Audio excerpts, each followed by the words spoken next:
I pre-wrote a text to Alexis. Wait, what? I wrote a text to Alexis. I haven't sent it yet.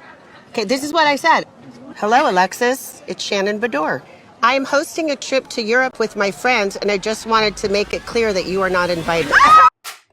Hey guys, welcome back to my channel. It's your girl, the Brooke Ashley, and today we are here to discuss The Real Housewives of Orange County, Season 18, Episodes 13 and 14. Yes, it's another double recap. So with that being said, get comfortable, grab a snack, because we're going to be here for quite some time. And just so we're clear, I'm whacking pretty much everybody on this cast except for Shannon Storm's Bador, because the way y'all tried it, Heather Dubrow, I need you to sit here for just a moment, because Miss Mamas, what in the entire hell was all that about in episode 14? You had me entirely messed up when you teamed up with Tamara to call Shannon a liar. No, ma'am. And Miss Heather, I just find your behavior to be funny, because did you not forget how Tamara turned on you last season and the way she got everybody else in the group to ice you out? You were sitting up there on an island all by yourself.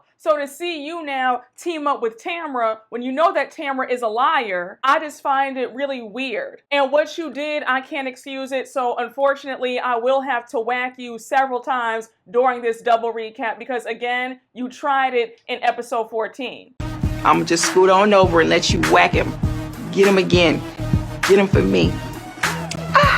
And y'all know I hate to whack one of my faves, but it has to be done. But with all that being said, let's just get right on into it, because you guys already know that we don't have a minute to spare. So we open up episode 13 with it being the continuation of Katie's dinner party that's now gone to hell. So we all remember that in the last episode, Tamara stormed out for no reason, I might add. It's like, how were you storming out when you started this whole entire fight in the first place? But again, it's Tamara. She's always the victim. And I thought it was telling that Eddie was still at the table, wrapped up in a blanket, and he looked so embarrassed by Tamara's actions. And I said it in my last recap that I honestly don't think that they're happy in their marriage. I think that Eddie and Tamara are both sick of each other. That's why they have that house in Big Bear. I would not be surprised to find out that during the off season, when they're not filming, that Eddie probably spends all his time there and Tamara's in the OC. But they don't look happy to me. The fact that Eddie was sitting there at that table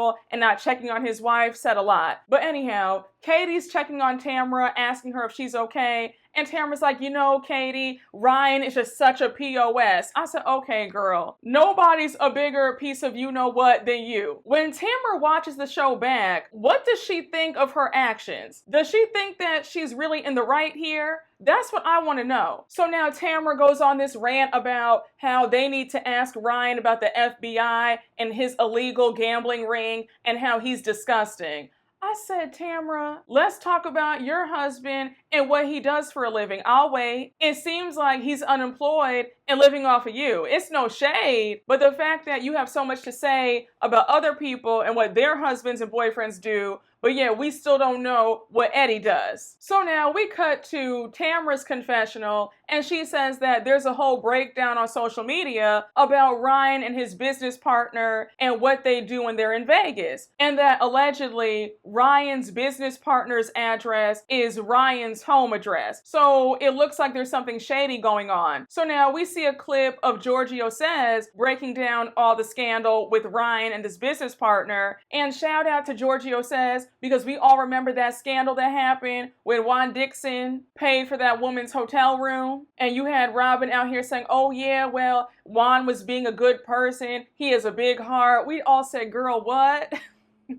But Tamara's over it. She wants to go home. Katie's like, well, I'm sorry that this happened. And now we see Katie walk back in, and she tells Eddie that it's time for him to go because Tamara wants to go home. And Eddie reluctantly gets up. And I said, you see, that's how I know that there's trouble in paradise, because Eddie looked really upset that he had to cut his night early due to Tamara's BS. I got the impression that Eddie would not have minded if Tamara went home without him and then he left later. He looked really pissed off that he had to leave on account of Tamara and her foolishness. So anyhow, as he's walking out, he gives everybody a hug, including Ryan. Now, that right there tells me that if Tamara were not in the mix, Eddie and Ryan could be friends. Because I thought it was interesting that when Tamara was around, Eddie would not speak to Ryan. He ignored Ryan. Then the minute his wife is in the car, he gives Ryan a hug and says, "It's okay, let's get past it." I said, oh, okay. Again, it just shows that when Tamara is in the mix, there's always going to be confusion. And then when Jenn hugs Eddie, she says, "Please take care of that for me." And Eddie says, "I will." And now we cut to Jenn's confessional, and she says that she would love to say that she was blindsided by Tamara's actions, but she's not surprised because it was only a matter of time. And Jenn, I low-key blame you because I told you earlier on this season to not trust Tamara. The minute she threw that napkin in your face last season, that should have been done. The most it should have been with you and Tamara was a hello and a goodbye, that's it. The fact that you even trusted that Tamara would be on the straight and narrow and not turn on you again is delusional thinking. So since Tamara and Eddie are gone, Katie brings up the FBI allegations and she wants more information. So Ryan explains that one of his closest friends has been going through something since September, and then he adds that this friend is a professional gambler and his family owns a bookie business. So of course, Emily has to jump in, and I said one thing about Emily, she's gonna always find a way to insert herself, and it's so annoying. Just be quiet. She's always trying to dig up some mess, because we cut to her confessional, and she says that she's heard the rumors too about the FBI, and I said, girl, I'm sure you have heard the rumors, because you live for some bad news. And since you've gotten so close to Tamara now, I wouldn't be surprised if Tamara was the one who told you about these rumors. But then Emily jokes around that Ryan goes to Vegas like it's his job. And then she says the only things to do in Vegas are gambling, partying, drinking, and prostitution. Now, Emily, you seem awfully pressed about what Ryan and Jenn do, because there have been several times throughout the season where you've mentioned Ryan and Jenn going to Vegas. Why do you care so much? You and Shane should book a trip somewhere. You just seem awfully invested in what Jenn and Ryan have going on, and it's weird. If Ryan wants to go to Vegas every day of the week, how does that concern you? But Katie apologizes for the night going south, and then they all joke around and say, oh no, it was Ryan's fault. Here's my thing, Katie. I think that you could have done a better job at controlling your own dinner party. I was always taught that the host and the hostess direct the conversation. I feel like you allowed Tamara to take over the conversation and the whole vibe of the party. That's your house.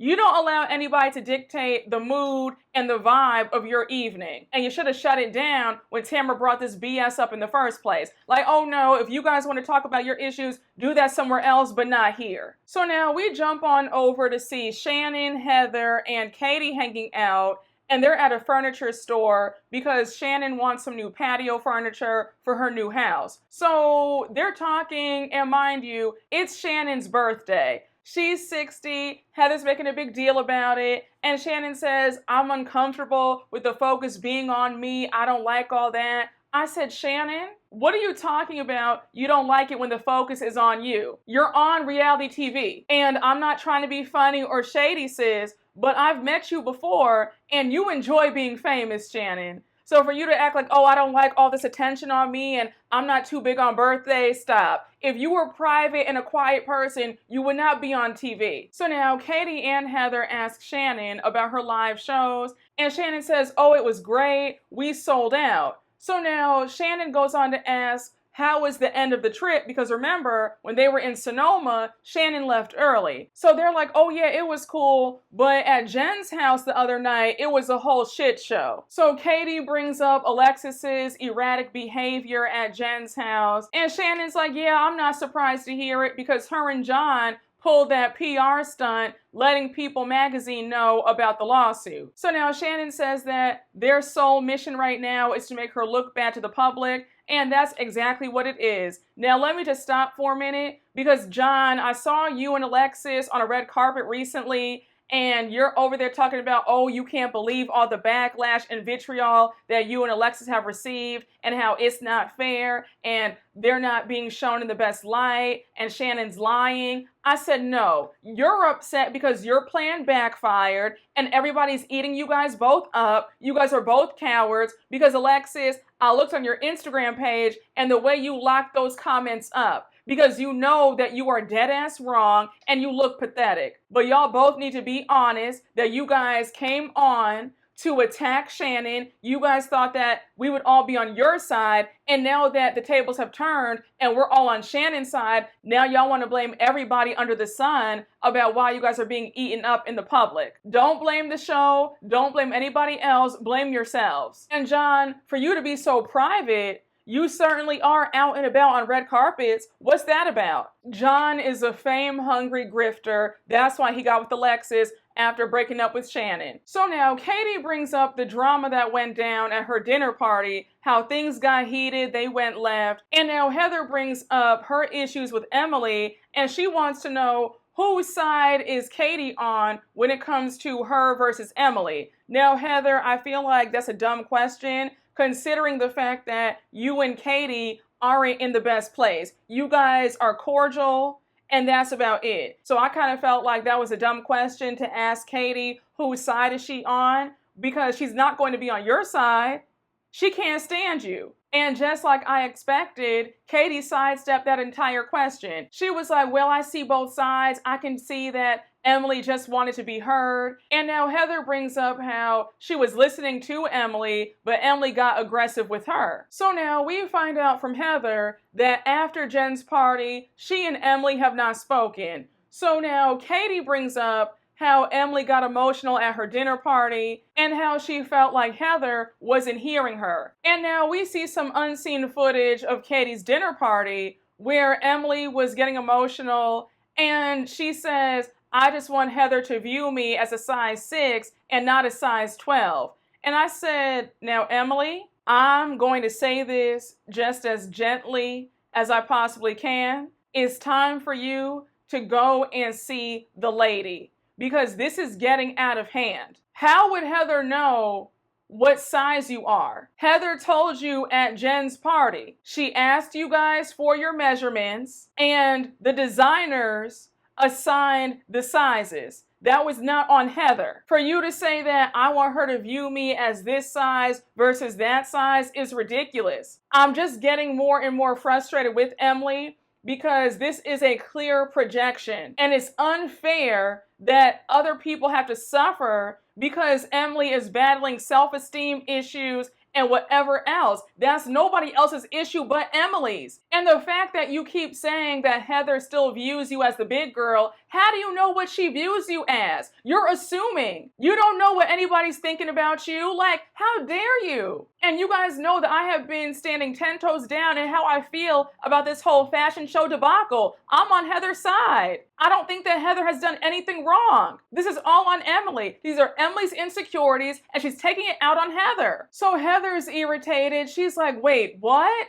Why is Emily talking about this with everybody except for me? And now we cut to a parallel scene with Emily over at Gina's house, and of course, they're talking about their issues with Heather too. So we find out that Gina's upset with Heather because she feels like Heather is treating her poorly, all because when Emily and Heather got into it, Gina was consoling Emily the whole time and not Heather. So now Emily interjects and she says, do you know what she told Tamara? She told Tamara that I attacked her and I didn't do that. She was the one who had her finger in my face. And I said, now girl, let's not do that. Emily, let's play the tapes back, because that night at Jenn's house, you were in Heather's face. You were like this. And you had your hands and your fingers going like that too. So don't act like, oh my gosh, I wasn't aggressive. Heather had her finger in my face. No, that was after you had your fingers in her face. You were sitting up there cursing and yelling at her, but you want to say, oh no, I wasn't aggressive. She was aggressive with me. No, ma'am. So here's where I got pissed off. Emily goes on to say that it's psychologically triggering for her because of all that she's went through in the past about her weight and the body shaming comments on social media. And I said, Emily, I'm sorry that you've dealt with that, but however, you will not pin that on Heather Dubrow. Yes, it's unfortunate that folks have made you feel a way about your looks, but that's not Heather's problem and that's not her fault. And if you still feel triggered by that, you need to go to therapy and sort that out. Heather did not do anything to you. And Emily, let's not forget that Heather caught your attitude at the fashion show and she asked you several times, do you want to wear something else? And you said no, no, in your usual passive-aggressive way, so Heather left it alone. And I really can't believe that we've gone, 3 or 4 episodes with us still talking about this fashion show? It's enough already. But Emily says that she has no interest in talking to Heather about this because it's going to be on Heather's terms and she's not here for it. I said, okay, girl, you came at Heather sideways during the conversation, but yet you're upset and you don't want to talk to her. Got it. Now we see a few heartwarming scenes. We start off with Emily. She's with one of her exonerees because she still works with the Innocence Project, and she's getting him a new suit. Listen, y'all know I don't see it for Emily, but I did think that this scene was important and it was touching, and I am glad that she is being of service and bringing awareness to how people of color are affected by the justice system. So now we jump to another short scene. Katie's out at dinner with her family, and we learn that for her 40th birthday, they're going to Korea so that she can meet her bio mom. So she says that when you're adopted, your life feels like a puzzle. Now, I thought the scene was really cute, especially that moment with her son when he said, oh, mommy, what's your real name? And she told him, and then he called her that and said, I love you. And then she hugged and kissed him. It was too cute. I've said this several times, but I'm liking Katie a whole lot. And I really hope that Katie does get a second chance and comes back next season. And I love the friendship that she's forming with Jenn. I just feel like Katie's been a great fit, and if she just leaves Heather alone, I can see her on this show for seasons to come. So it's the day of Shannon's 60th birthday lunch, and it's at a really cute tea house, and Shannon arrives first. She has gift bags for all the ladies, and she informs the staff that she wants to make a grand entrance. So Shannon goes off to hide for the time being, and now we see Gina and Emily arrive. Now, Emily's gift to Shannon is this sexy picture of Shannon. I think it's when Emily did that boudoir shoot for Shane. That's the same day that Shannon took this picture, and Shannon looked good. It was definitely giving sexy. So we see Jenn arrive. Jenn looks so pretty. I love that dress. And now we see Miss Heather show up.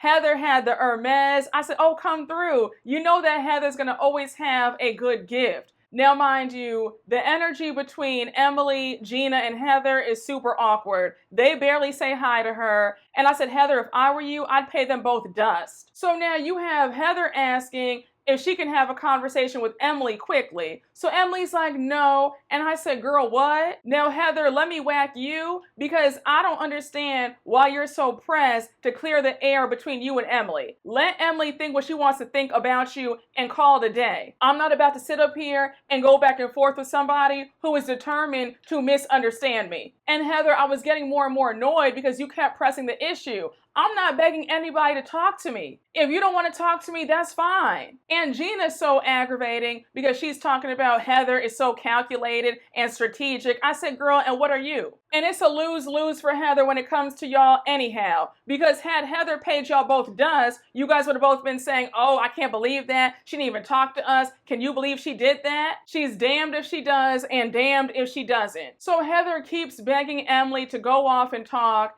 and Emily finally agrees.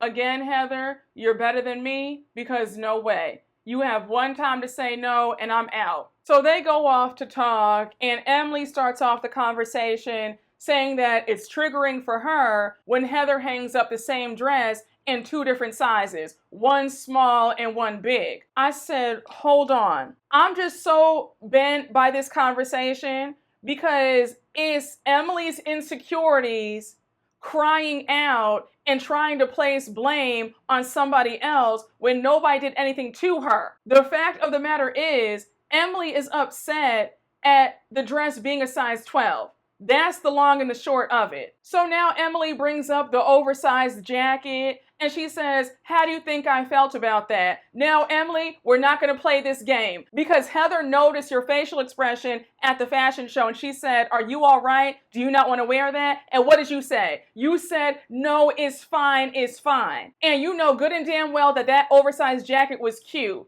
There was nothing frumpy or homely about it. And for you to sit up there and act like Heather was trying to put you in some ugly clothes, you know good and damn well that was not the case. And then you have Emily saying that, I know that you didn't do it on purpose, but you have to understand my psyche and my point of view. I said, explain to me how you know that I didn't do it on purpose, but yet you're still blaming me for your triggers. What are we saying at this point? Let me know. Am I off base? Am I crazy? I said this before in the last recap. You are allowed to feel how you feel. Your feelings are valid, but what you are not allowed to do is project your issues onto other people who have not done anything to you. So now Emily says that it feels like Heather hasn't noticed her 40-pound weight loss. I said, oh my gosh, Heather has told you repeatedly how pretty you look. What are you talking about? And even Heather was like, I'm just shocked right now because I've told you so many times that you look gorgeous. So now Emily brings up how she's been called names and how it's hard to be bigger than everybody else.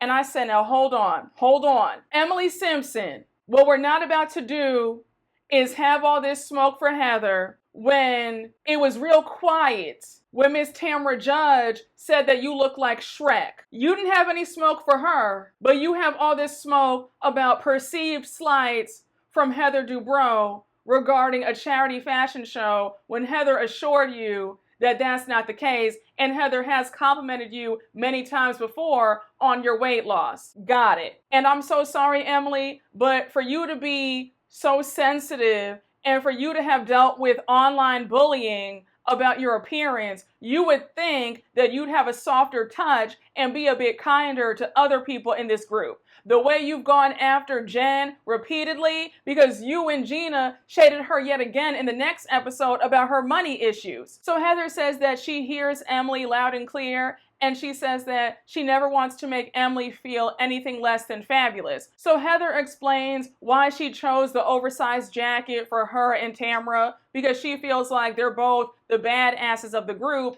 and it was a really cute jacket. And then she goes on to say that the reason why she picked out the dress for her and Alexis was because they're both tall and sexy. Now, Heather, that's too much explaining for me. I'm not sitting up here coddling Emily when she's been so nasty to you and other people. You already told her in the last 2 episodes that you put her in those outfits because she looked good, you liked the outfits on her, and now she still wants to be angry. Girl, I can't help you. So Heather even says that if you would have told me, I would have whipped something else out. And Emily says, I wasn't trying to be the complainer. And I said, now, Emily, I don't want to hear that, because the way you've been dragging out this issue for the last 3 episodes, you are better off saying, Heather, I don't want to wear that. You should have opened your mouth then. But Heather and Emily finally hug it out. And Heather says, Emily, may I ask you one favor? The next time you're upset with me, can you please just call me directly and we can talk about it? We're friends. And I said, now, Heather, let's not be delusional. Emily and Gina love to have issues with you. So the next time Emily's mad at you, she's going to be passive aggressive again and talk about you to everybody else. Now, mind you, while Heather and Emily were having their heart-to-heart, Tamara and Katie arrived, and it's awkward between Tamara and Jenn. So Tamara's like, hi, Jenn. I just want to say that I'm sorry and we'll talk later, not here, but I don't want things to be awkward between us at the lunch. So Jenn is not here for it. She says, okay, girl, like, we'll talk about this later, but hey. So, of course, Tamara's upset. And I said, Tamara, what aren't you getting? You can't treat folks poorly, curse them out, call them and their boyfriend everything but a child of God, and then be upset when they don't accept your apology. And I love how Jenn said, we've been here before. Tamara throws out this weak-ass apology after she's shown her ass, and then it's wash, rinse, repeat every single time. So the gang's all there, and now Shannon makes her grand entrance. So they all clap, and Shannon says, I'm so excited. I'm happy you guys are here. And then she tells them all to turn around and open up their gifts. So they're like, wait, you got us gifts? It's your birthday. So everybody opens their gifts and they find out that they are going to London. And now it's time for Shannon to open up her gifts. And Heather definitely had one of the best gifts because she bought Shannon Hermes sandals. So Shannon's like, oh my gosh, Heather, you're much too generous. And Heather's like, oh girl, it's fine. Don't even think about it. So now Emily makes a snide remark saying, oh yeah, and she likes Ferragamo too. I said, you can't help yourself. It's her birthday. Why are you trying to throw any shade about John? Y'all, Emily works my last good nerve because that was so uncalled for. Now, was it just me or did it look like only half of the women bought Shannon a gift? I don't think that Jenn got her anything. It looked like Tamara came empty-handed. Gina looked like she came empty-handed.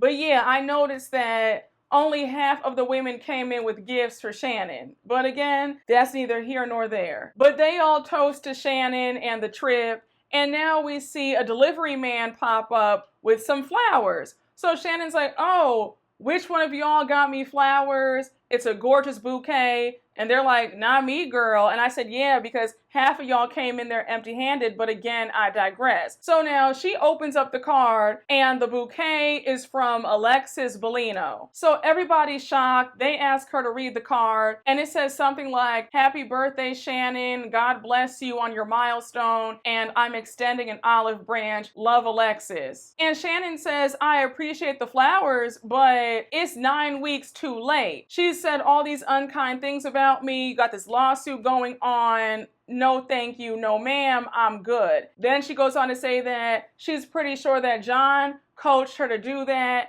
And now you have Tamara saying, oh my gosh, Shannon, like, shut up. Stop blaming things on John. Why can't Alexis be nice and send you flowers? I said, Tamara, are you dumb? Shannon has every right to feel how she feels. This woman is actively trying to make her life hell. And you think that a bouquet of flowers erases that? It's so sad to see somebody hate you that bad when even though they know you're in the right, they still want to act like you're wrong. And the hate that Tamara has in her heart for Shannon Bedore is really scary. So of course, this forces Shannon to talk about the lawsuit and it being out in the press. Shannon says, I know you guys have seen everything. You guys have seen all the drama. I offered that man the full amount and he still went to the press. Now, in episode 14, we're going to talk more about this lawsuit. But let me just say right now, Shannon, you should not have offered that man anything. You guys were in a relationship. Whatever he gave you, he gave you. When it comes to romantic relationships between men and women, these are my opinions. This was how I was raised.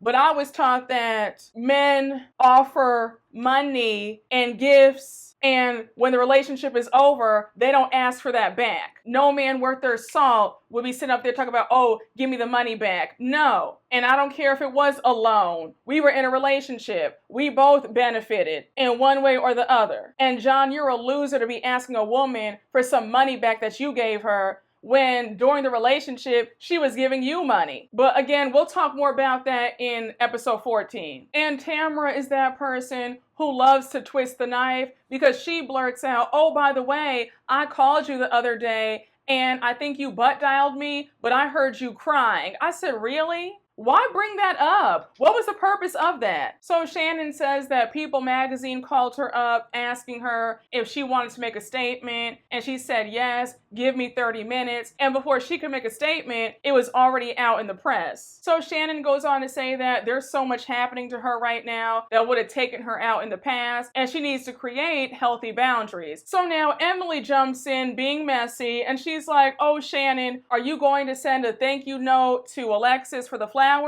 And Shannon says, yeah, I'm gonna send her something. I already have a pre-drafted note right here on my phone. So Shannon reads the text and it says, hi Alexis, it's Shannon Bedore. Thank you for the flowers, but I'm planning a trip to London with my friends and you're not invited. I said, come through, Shannon. And one thing that gets me so angry, when people think that they can police your response to disrespect. You don't get to say whatever you want about me, call me names, file a lawsuit, bash me, but then when I tell you that you're not invited on a trip that I'm hosting, now I'm the bad guy, I don't think so. I was really irritated by the group's response because instead of them supporting Shannon, they all have the nerve to say, oh my gosh, Shannon, that's so mean. You have Heather saying, that's a bit harsh. Tamara's like, why would you say that? I'm like, are y'all dumb? Alexis and John are making her life a living hell. She has every right to respond how she sees fit. Are y'all well? What are we talking about? Tamara, the way you go for the jugular every single season, the way you ice people out, curse folks out, throw napkins in their faces, but when Shannon finally gets shady, now it's an issue. The double standards on this cast really drive me insane. And it's not fair that the victim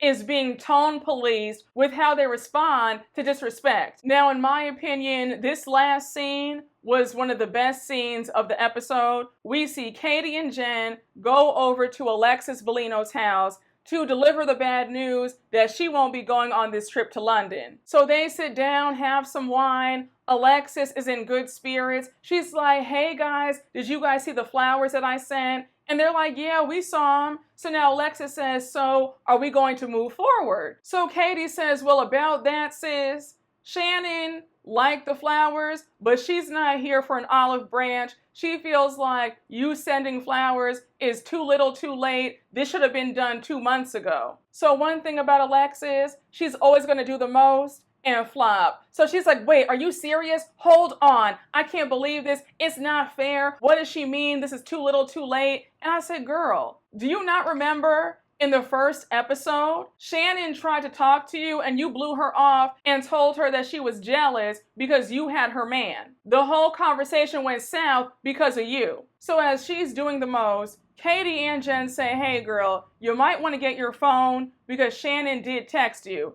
So Alexis runs upstairs, grabs her phone, and she sees the text from Shannon. And it says, hey Alexis, it's Shannon Bedore. Thanks for the flowers, but I'm going to London for my birthday trip, inviting all of our friends, and you're not invited. So Jenn's like, well, by the way, we tried to get her to tone it down. Alexis is livid.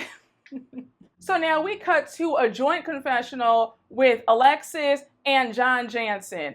I fell out. I said, please get this grifter off of my screen, please. I had to cover my eyes. He looks a mess. So he's talking about, I wasn't trying to file a lawsuit, but my hands were tied, and I have the receipts to prove that it was a loan. I said, oh my gosh, we're not trying to hear that. These are all lies. Also, you look and sound pathetic trying to ask for money back from an ex-girlfriend. You sound pathetic. And for somebody who's so private and doesn't want to be on TV, you sure seemed awfully eager and thirsty in that confessional. You had on that ugly, ill-fitting suit, looking a hot, raggedy mess. I said, okay. And this is what Alexis is proud of? So we close out this episode with Alexis crying, and she kicks Jenn and Katie both out. The way Katie and Jenn were shocked, they were like, wait, we didn't even do anything. Did she really kick us out her house? Jenn was like, I have never been kicked out of anywhere. And then she said, oh wait, I have been evicted. You kick me out of your house one time, you don't ever have to worry about me returning ever again. Alexis, the way you showed your ass, Jenn and Katie should have both cursed you out. Why are you taking out your anger on them? They didn't do anything to you. And I'm just confused as to how you can be shocked and angry at Shannon when you're the one conspiring to take her down. Yeah. Shannon, everything you and Tamara have said in the media since the divorce are lies. We have engaged an attorney and will be suing you and Tamara. That's a we, okay? This is called a smoking gun. So we open up episode 14 with Heather at the breast care center, and she's getting a mammogram. So we find out that Heather has set up appointments for all the ladies, and she's invited Jenn, Gina, and Shannon to all get mammograms with her because the other day they were out getting their nails done, and it came up in conversation that Gina, Shannon, and Jenn had not gotten mammograms in quite some time. Now, Shannon, when they showed the clip and we found out that you had not gotten a mammogram in 10 years, I said, girl, what? I was like, Shannon, you have 3 daughters. You have to make sure that you're on top of your health. And with all the stress that you've been dealing with over the last decade, you definitely need to be on top of your health and your doctor's appointments. So Gina, Shannon, and Jenn show up, and I think it's Gina who goes on to ask if Shannon sent that text to Alexis. So Shannon says, I sure did, and here's what she wrote back to me. So she reads the text, and it says, hi, Shannon Bador, since you're going on this trip to London with our friends, then surely you can scrounge up the $75,000 that you owe my future husband. You really think that John Jansen is a prize? I just really don't know what to think. I mean, you are really excited to be with this lowlife. And when he's in your pockets next, I don't want to hear you crying or whining about it. But I am so happy that he picked you, girl.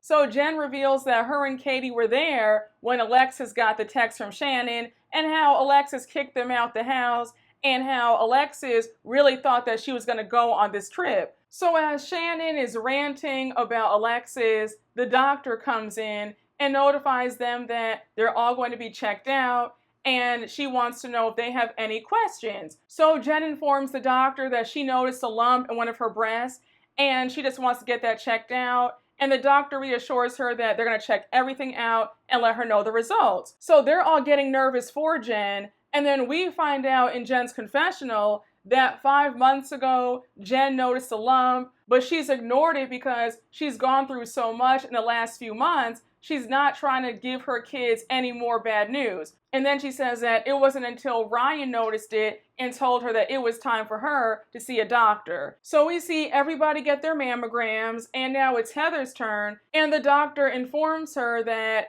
everything looks good, but her risk factor is high. So we learned that her risk factor is at 39%, and that's triple the percentage for women her age. So Heather is, of course, freaked out. I'm not going to hold you guys. I'm a bit of a crybaby. So if I had gotten that news from the doctor, I would have been sobbing. Because let's face it, nobody wants to hear anything about a risk factor being high. So my heart went out to Heather, and I pray that everything is all good. But you could tell that Heather was super freaked out, especially since 2 of her relatives were diagnosed, so I know she's nervous. So anyhow, they all meet back up in the waiting room, and they're all sharing their results. Shannon says, oh, I'm good, everything's normal. Jenn says, yup, I'm good too, it was my implant. And then Gina says that her results were great. Now, as they're talking and cheering each other on, nobody's asked Heather about her results. So Heather's upset about it, and we cut to her confessional, and she says, while I'm happy that everybody's okay, I am a bit hurt and sad that nobody's asked me about my results. Now, I saw that opinions were split down the middle on Twitter, but I honestly feel like that's insulting that nobody asked Heather about her results when she was the one who booked the appointments for everybody. Heather took time out of her day to include everybody to make sure that they were good. But see, the difference is I would have said something right then and there versus stewing about it and then waiting. And again, we'll talk about that later on, but I would have brought that up right then and there. I would have said, hey guys, it's a bit hurtful that nobody's asked me about my results and I put this whole thing together. That's short, sweet, to the point, it's direct. I would have nipped that in the bud immediately.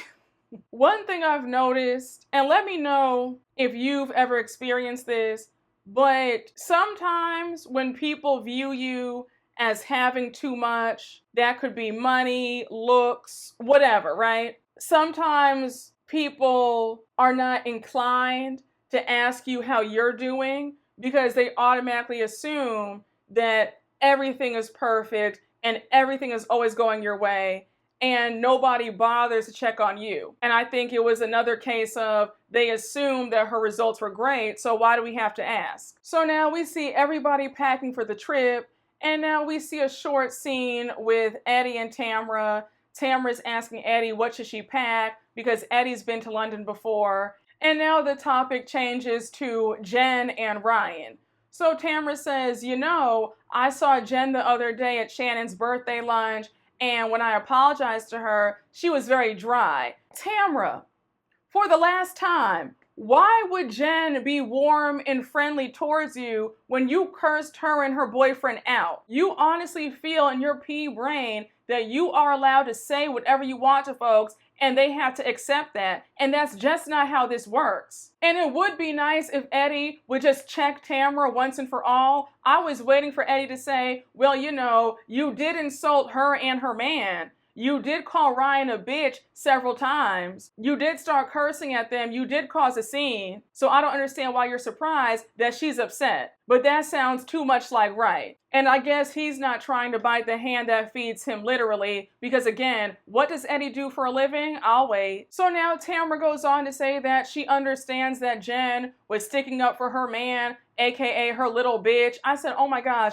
if you call that man a bitch one more time. So we cut to Tamara's confessional, and she says that she is worried that her outburst at Katie's house the other night is going to derail her friendship with Jenn. But then she justifies it by saying that she told the whole truth that night and she didn't lie about anything. Then she goes on to add that as long as her and Jenn leave Ryan out of the equation, they'll be fine. First of all, the only person including Ryan in anything is you. You keep bashing this man unprovoked. You've been doing it since last season. And I'm starting to wonder, do you have a crush on Ryan? Because it's low-key giving that. Ryan lives in your head rent-free. Because I don't know why you're so pressed about another woman's man and you have a husband. And now we have Eddie saying, just promise me one thing, that you won't argue with any more little bitches. I said, oh my gosh, will y'all both shut up, please? So now it's the day of the trip and the ladies are off to London. Now I watched the after show and Heather said that that was the worst flight that she has ever been on. She said the turbulence was horrible and it was so bad at one point that they all thought they were going to die, and they were writing letters to their family saying, hey, we love you. We've been killed in this plane crash. I was like, oh my gosh. It was that bad? But you know what? Bad turbulence will make you feel like you're about to go. Because I remember a few months ago when I was going to a friend's wedding in Chicago, we hit a really rough patch. And when I tell y'all the plane dropped, I thought I was going to die. I was like, okay, Lord, this is it. Forgive me. And, you know, when I go up, let me enter in the pearly gates. I know that I have not done everything right. I really thought it was it. And shout out to that good Delta Wi-Fi, because I was texting my family like, oh my gosh, guys, like, I think this is it for me. I think I'm going. My mom was like, wait, what? But turbulence is no joke, and it will really have you reconsidering everything. So they are staying at the fabulous Mayfair Hotel, and they go up to the penthouse. There's this gorgeous afternoon tea set up for them, and now it's time for them to pick out their rooms. So Shannon says, we're all going to pick a key out of the bowl, and that will determine where you guys sleep for the next few nights. So Tamra and Heather pick the same keys. They're going to be staying in penthouse 1. Shannon and Gina are in penthouse 2. And then Emily, Jenn, and Katie are staying in another room called the Opium 1. Now, mind you, the Mayfair is a 5-star hotel, so all the rooms are gorgeous, whether you're in the penthouse or not. So Shannon says, guys, get settled in, because in a few hours, we're going on a boat ride. So they all go to their rooms, and Heather and Tamara's penthouse is stunning. So there's champagne and some food for them. And now we see Shannon go to everybody's rooms with gifts. And since they're in London, she bought all of them Burberry scarves from Harrods. And Jenn had me screaming. She was like, Shannon, oh my gosh, you did not have to do this. Girl, you could have gotten me a knockoff. I wouldn't have known the difference. Production was so shady because they showed the flashback from last year when Jenn was out here wearing that fake Balenciaga sweater. I said, y'all are so petty. So everybody is appreciative of the gift until we see Shannon go to Heather and Tamara's room. So they accept the gift in front of Shannon's face. They're like, oh my gosh, Shannon, this is so sweet. Is this Burberry? Oh my gosh, thank you. We cut to Tamara and Heather's confessionals, and they're both shading her. So you have Tamara talking about, I can't believe this. Why is Shannon passing out Burberry scarves like they're candy when she owes John 75 grand and she's out here claiming that she's broke? I said, first of all, calm down. Burberry scarves are $5.95. Let's not act like she spent $5,000 on each of y'all. Also, Shannon told y'all several times that she offered to pay him the full amount. So what the F are you talking about? Then you have Heather reading, talking about, oh my gosh, Shannon, give my scarf back and put it towards the John facelift fund. I said, really, Heather?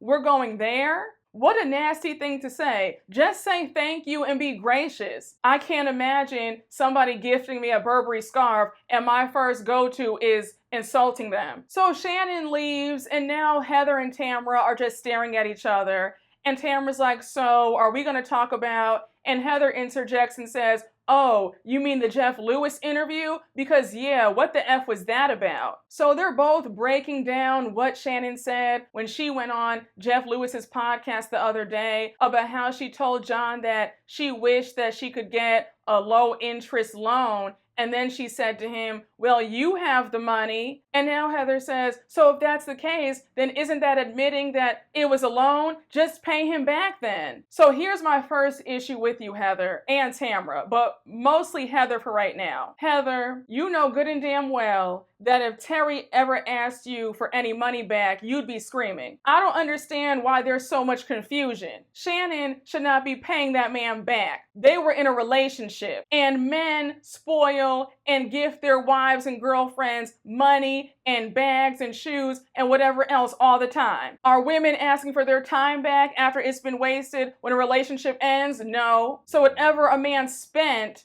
during that relationship, he spent it, and it is what it is. For my girls who get it, you get what I'm saying. And in their case, their whole situation was all messed up because Shannon was paying his way the majority of the time too. So off of that alone, she should not be paying anything back. And Heather, I'm just surprised because I thought that you and Shannon had made strides, and to see you kiki with Tamara about Shannon is weird, especially after Tamara threw you to the wolves last season. It's bizarre. And Heather, let me whack you again, because I thought it was real nasty work when you said to Tamara, oh, I didn't say anything, but when we were in Sonoma, she came to my room and showed me this bloody picture of herself. I said, really? We're doing this? We're going there? Shannon confided in you, and now you're telling Tamara what she shared with you?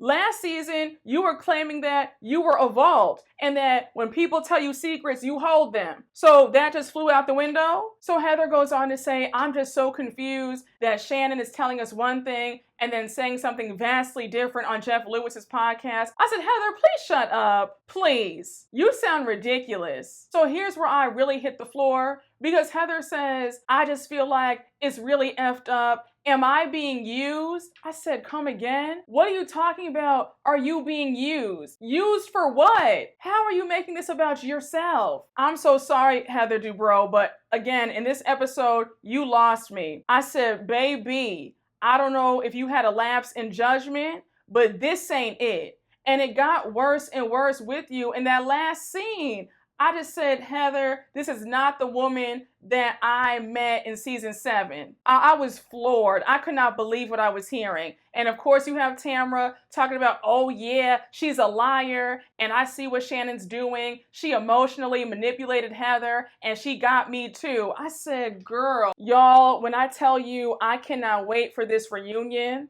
and Shannon, I hope that you wore everybody out. I don't want to see any crying. I don't want to see any tears. I hope you had your reads ready. Tamara, Heather, they have all played in your face. But now it's time for them to go on their boat ride. They're all having fun. And now we're back at the hotel with everybody getting ready for dinner. We see that Katie hired Glam, and Jenn is sitting right there because she's about to get Glam next. And we know that Miss Jenn loves her glam. And I know that's right, girl, because always look your best. So now we flip over to Gina and Emily getting ready. And I don't know what these outfits were, but no ma'am. So I think it was Gina who starts asking, what are the other girls doing? And Emily says, oh yeah, I saw that Jenn hired Glam. I said, first of all, you have your facts wrong because Katie is the one who hired Glam. And here Gina goes, bashing Jenn yet again. And she says, I'm just so confused. I don't get it. Why is Jenn hiring Glam when she has financial issues? Why the F do you care? why are you so mad that Jenn wants to look her best? Everybody does not want to look like what they're going through. Also, you and Emily sound so pressed and so jealous. And then Gina talking about, oh, well, I do my own glam. I said, girl, we can tell. And I wouldn't call that glam. You could use some glam. You need the most glam. I said, you're trying to read Jenn, but you're low-key reading yourself. Jenn lives in your head rent-free, and y'all should feel embarrassed. And Emily, you sitting up there keying about it. I said, girl, and you want us to care about your issues, and you up there bashing Jenn and her financial issues every chance you get. So they're at the rooftop restaurant and it looks gorgeous. The manager comes out to let them know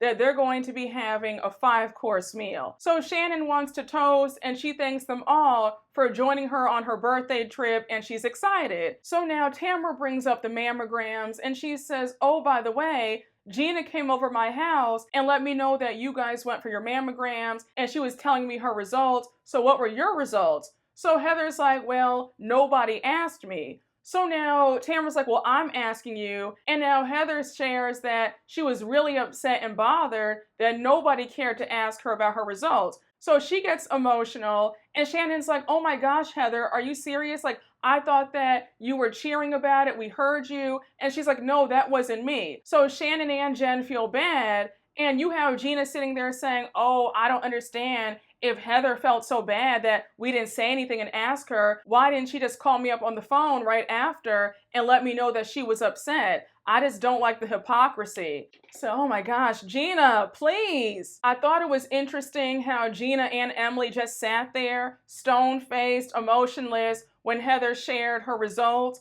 about how everything is good, but her risk factor is at 40%. Because if that's your friend, don't you want to show that you care? So now Katie interjects and she says that hearing about Heather's breast cancer scare is horrifying, but with her, it sucks because since she's adopted, she doesn't know any of her medical history. So she shares with the ladies that for her 40th birthday, she's going to be going to Korea to meet her birth mom. So Katie shares that her mom was super young when she had her. She was 15 and she almost had Katie in a factory. So Katie gets emotional. They're all consoling her and you have Heather asking her questions and you could tell that in the moment, Heather was really engaged with what Katie was sharing. Emily has to always make things awkward. So Emily starts pointing and she's like, may I just say, this is the first time you guys have ever had a real conversation. I'm like, Emily, everybody at the table knows about Katie and Heather's rocky history. Why do you feel the need to bring it up? Just let things flow. Emily has to always act like a weirdo. It's just, I don't understand it. I get the impression that Emily is not happy unless there's some mess. Because why bring that up? They're sharing a tender moment, so just let them be. There's no need to point out, oh yeah, you guys weren't getting along and we've never seen you guys have a moment before. Like, just stop. That's not necessary. So just when I think that they might actually have a nice, peaceful dinner, Tamara brings up the lawsuit. Now, may I ask you, what on God's earth would possess you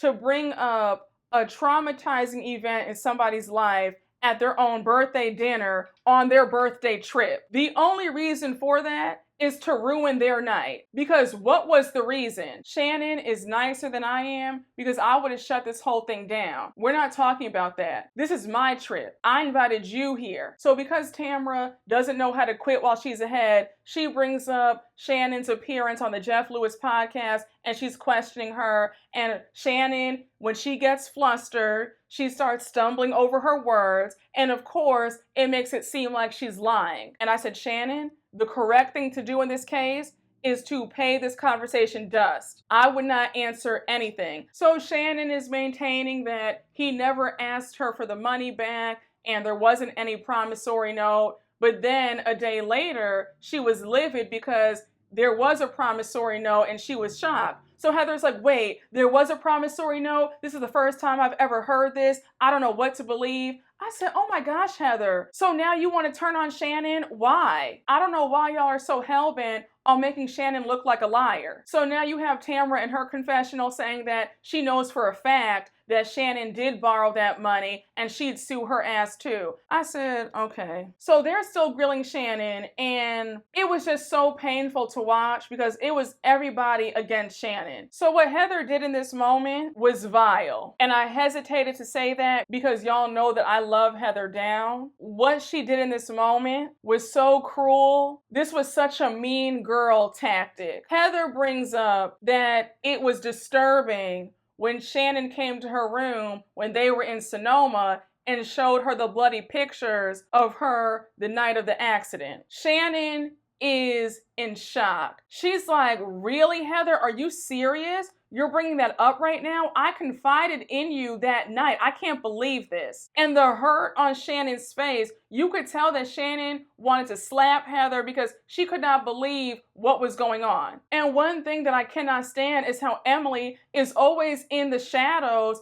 inserting herself in arguments. Girl, just sit there and mind your business. Because Emily jumps in and says, Shannon, let her speak. I said, Emily, shut up. Shannon has every right to go off right now because what Heather is doing is not right. You don't sit up here and bring up something personal that I told you in confidence. That is a violation, hands down. And we all know how sensitive Heather is. So for her to do that, that was wrong and you know it. So Heather says that she feels used and that it feels like Shannon told her that on purpose so that it would be on camera. I said, Heather, you're a lot more diabolical than I thought. Because for you to now spin this and act like Shannon has lied to you and used you, I'm speechless. So Shannon says, I'm so confused right now. How is Heather making my situation about her? So at this point, Shannon is in tears. She cannot believe that this whole entire table is pretty much calling her a liar. You have Heather, who just outed her business about the bloody picture, so she's just all torn up. So now you have Tamara saying that this is classic Shannon, and Shannon used to do this when she was still married to David. She'd get Tamara to say all this bad stuff about David. I'm just like, you know, Tamara, you really are the worst type of person. You don't have any piece of a soul. So as Shannon is emotional, Tamara snaps that Shannon is not an effing victim. And Shannon says, you know what? I'm done. I'm out. She gets up to go. They're all like, Shannon, sit back down. I said, why should she sit back down? Why should she continue to have dinner with folks who hate her? So as Shannon's waiting at the elevator, Tamara's mocking her, saying she was caught in a lie. She's a liar. So Shannon's like, keep talking about me. I can hear you. So now Shannon starts screaming and you have Tamara laughing at her. She's like, oh, it looks like you're behind bars right now. I just said, oh my gosh, if Tamara were on another franchise, it would be a different story. And I'm gonna just leave it right there. But they're way too gentle on Orange County because Tamara would have been red for filth. Tamara could never make me or anybody else feel away because all you have to say is, are you sure you want to go there? Your own child doesn't want anything to do with you and is outing you on Facebook about how horrible of a parent you are, but yet you want to come after me and call me a liar? Got it. Tamara is the epitome of a miserable soul. This goes past her being a villain for TV because the hate that she has just spills over. She can't even hide it. And Katie, were you watching what we were watching? Because you kissing Tamara's ass saying, Tamara, you were very calm. I said she was? Calling your friend a liar and trying to ruin their birthday dinner?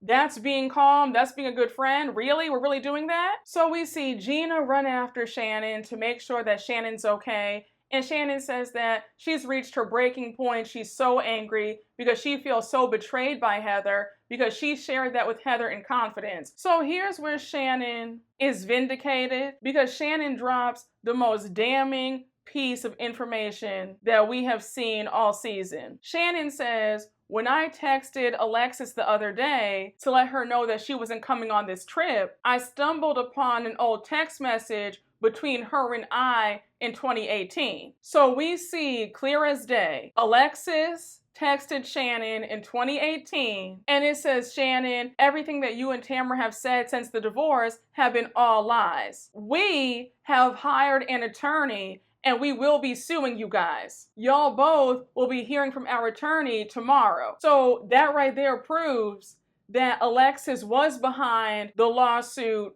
with her ex-husband, Jim Bellino. Remember how in the first episode when Shannon said you were behind the lawsuit with your ex-husband and Alexis denied it? And I'm so glad that Shannon outed you and had that text. I said, oh, thank God. I said, oh, Shannon, that was beautiful. So you have Gina saying, oh my gosh, Shannon, I can't believe this. You're right. Alexis is the liar. Then she goes on to say that she always believed Shannon. I said, did you, Gina?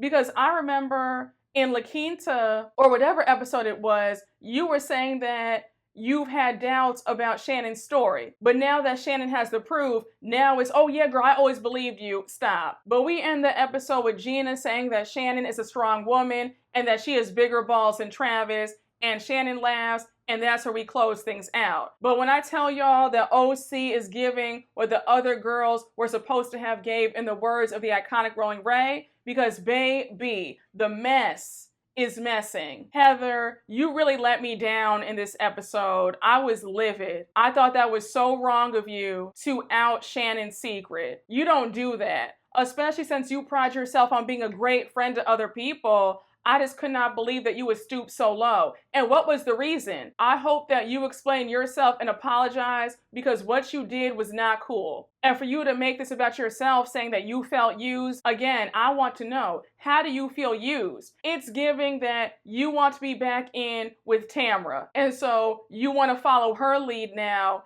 and go down the same path of being a mean girl and now turning on Shannon. But y'all, that was my double recap. I hope you all enjoyed. Thank you all so much for watching. Thank you all for listening on the podcast. And you already know what to do. Please make sure to like, comment, and subscribe, and I will see you all later. Bye.